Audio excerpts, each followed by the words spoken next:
जी हाँ student, NIOS board ने कर दिया है अपना अक्टूबर 2024 का रिजल्ट डिक्लेयर। लेकिन रिजल्ट आने के बाद बहुत सारी समस्याएं स्टूडेंट के सामने हैं। बिना समय गवाए इधर उधर की बातें करें, सीधा मुद्दे पे आते हैं।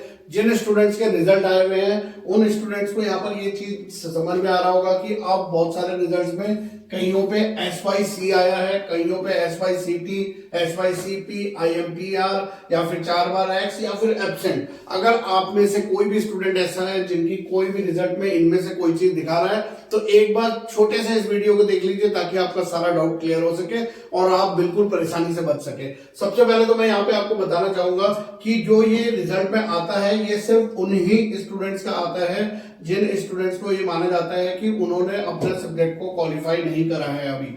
तो यानी कि अगर हम SYC की बात करें तो जिन स्टूडेंट्स का SYC आया है तो आपके सब्जेक्ट में चाहे थ्योरी है चाहे आपका प्रैक्टिकल है, दोनों सब्जेक्ट को आपको दोबारा एग्जाम देना है। कब देना है उसकी बात बाद में करेंगे। फिर उसके बाद अगर मैं SYCT की बात करूं तो यहाँ पे T इंपॉर्टेंट है। T यानी कि बोले तो थ्योरी, सिर्फ आपको थ्योरी का एग्जाम देना है। अगर आपका प्रैक्टिकल भी है उस सब्जेक्ट में तो प्रैक्टिकल का एग्जाम नहीं देना है। लेकिन अगर आपका SYCP आया है तो फिर आपको सिर्फ प्रैक्टिकल का एग्जाम देना है, थ्योरी का एग्जाम नहीं देना है। और अगर आपका IMPR आया है तो आपको परेशान नहीं होना है। IMPR का मतलब पास होता है, लेकिन यहां पर उन स्टूडेंट्स को IMPR दिया जाता है जो एडिशनल सब्जेक्ट चूज करते हैं। अगर आप IMPR की फुल फॉर्म नीचे रिजल्ट में देखो तो वहां पे मेंशन किया हुआ है कि वो स्टूडेंट पास हुए हैं जिन्होंने एडिशनल सब्जेक्ट लिया है।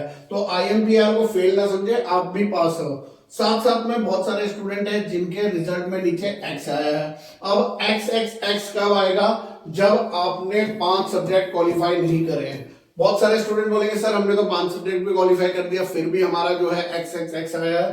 तो ऐसे स्टूडेंट्स को कभी कभी क्या होता है, उन्होंने लैंग्वेज सब्जेक्ट, जो हमारा लैंग्वेज सब्जेक्ट होता है हिंदी इंग्लिश अदर कोई रीजनल लैंग्वेज, वो कोई 3 सब्जेक्ट ले लिए हैं क्योंकि लैंग्वेज सब्जेक्ट आपको मैक्सिमम 2 ही लेने हैं। तो फिर भी आप क्वालिफाई डिस्क्वालीफाई हो जाते हो। या फिर आपने कोई वोकेशनल सब्जेक्ट्स लिए हुए हैं और जैसे कि वहां पर वोकेशनल सब्जेक्ट शो कर रहा है तो आपके 5 सब्जेक्ट क्वालिफाई नहीं हो पा रहे हैं। तो ऐसी स्थिति में आपको जो है वहां पर आपका रिजल्ट में X नजर आएगा। और या फिर आप ऐसे स्टूडेंट हैं जिन्होंने TOC कराया था, ट्रांसफर ऑफ क्रेडिट कराया था, लेकिन अभी तक वो ट्रांसफर ऑफ क्रेडिट हो नहीं पाया किसी भी कारण से, तो भी आपके रिजल्ट में X दिखाएगा। जब तक आपके रिजल्ट में नीचे पास लिखा हुआ नहीं आता है तब तक आप उसको पास नहीं मान सकते हो, सिर्फ IMPR वाले केस को छोड़ के। उसके बाद बहुत सारे स्टूडेंट ऐसे हैं जिनके रिजल्ट में AB भी आया है यानी कि एब्सेंट हो गया। अब स्टूडेंट बोल रहे हैं सर मैंने तो प्रैक्टिकल का एग्जाम दिया था लेकिन फिर भी मेरे को प्रैक्टिकल में एब्सेंट दिखा रहा है, तो क्या करना है? तो स्टूडेंट आपके पास यहाँ पर 2 ऑप्शन अवेलेबल हैं। एक ऑप्शन तो है कि आप ऑन डिमांड एग्जाम दे सकते हो। अब आप बोलोगे सर ये ऑन डिमांड एग्जाम कब होगा? तो ये आपको मैं बता दूं, ये आपका Feb और मार्च इन दोनों महीने में चलेगा।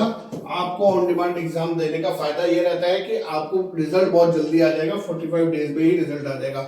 1 या 2 सब्जेक्ट पेंडिंग रह गए हैं तो मैं सजेस्ट करूंगा ऑन डिमांड एग्जाम में जा सकते हो आप लोग। लेकिन आपको डिसाइड करना होगा कि आपकी लोकेशन क्या है और जहां पर ऑन डिमांड एग्जाम हो रहा है वहां तक आप पहुंच पाओगे या नहीं। या फिर आपको क्या करना है, अप्रैल 2025 के लिए एग्जामिनेशन फीस पेड करनी है। अब आप बोलोगे सर एग्जामिनेशन फीस का पोर्टल तो क्लोज हो चुका है, तो जी हाँ, एग्जामिनेशन फीस का पोर्टल क्लोज हो गया है, लेकिन उन स्टूडेंट्स के लिए जिन्होंने अप्रैल 2025 के लिए रजिस्ट्रेशन कराया था। जो स्टूडेंट्स अक्टूबर 2024 में एग्जाम देकर आए हैं उन सभी को अभी दोबारा से पोर्टल ओपन होगा और वो अपना अप्रैल 2025 के लिए एग्जाम फीस भरकर उन एग्जाम्स को दे सकते हैं। तो ये एक मैटर रहेगा। दूसरा, बहुत सारे स्टूडेंट्स हैं जिनका AB आया है, एब्सेंट आया है। तो देखिए एक ये पूरा प्रोसेस होता है कि आपका जो एब्सेंट आया है उस एब्सेंट को प्रेजेंट में कैसे बदलना है, उसके लिए आप हमारे WhatsApp नंबर से संपर्क करिएगा। हम आपका केस देख के आपके केस के अकॉर्डिंग आपको पूरा प्रोसेस बताएंगे किस तरीके से इस AB को हटाकर यहाँ पर जो मार्क्स आने चाहिए वो मार्क्स आपके आ जाएंगे, तो वो आपका स्टूडेंट हो जाएगा। और बहुत सारे स्टूडेंट ऐसे हैं जो अपने मार्क्स से सेटिस्फाइड नहीं है, यानी कि वो कह रहे हैं कि सर हम लोगों ने जो एग्जाम दिया था उस एग्जाम से हम सेटिस्फाइड इसलिए नहीं है क्योंकि हमारा एग्जाम बहुत अच्छा हुआ लेकिन मार्क्स हमें उस तरीके से नहीं दिए गए। तो ऐसे स्टूडेंट्स को बता दूं आपके लिए भी अभी एक ऑप्शन खुलता है रीचेकिंग का। ये रीचेकिंग का ऑप्शन लगभग 1 वीक बाद खुलेगा, जो कि डैशबोर्ड पे आ जाएगा। इस रीचेकिंग को आप कर सकते हैं। रीचेकिंग में जाकर आप जो है अपनी जो कॉपी है उसे दोबारा चेक करा सकते हैं। अगर उसमें कोई भी गलती हो तो हो सकता है कि आपके मार्क्स को अपडेट हो जाओ।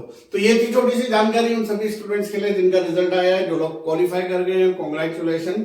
और जिन लोगों ने आगे क्लास 12 के बाद में इग्नू में ग्रेजुएशन करना चाहते हैं तो वो भी संपर्क कर सकते हैं। बीए, बीकॉम, बीएससी, बीबीए के लिए हमारी टीम पूरी उपलब्ध है आपको इस तरीके की हेल्प करने में, गाइड करने में और आपके करियर को आगे बढ़ाने की। और इस तरीके की वीडियोस लेकर आते रहेंगे। तब तक के लिए बाय बाय, धन्यवाद, जय हिंद, जय भारत।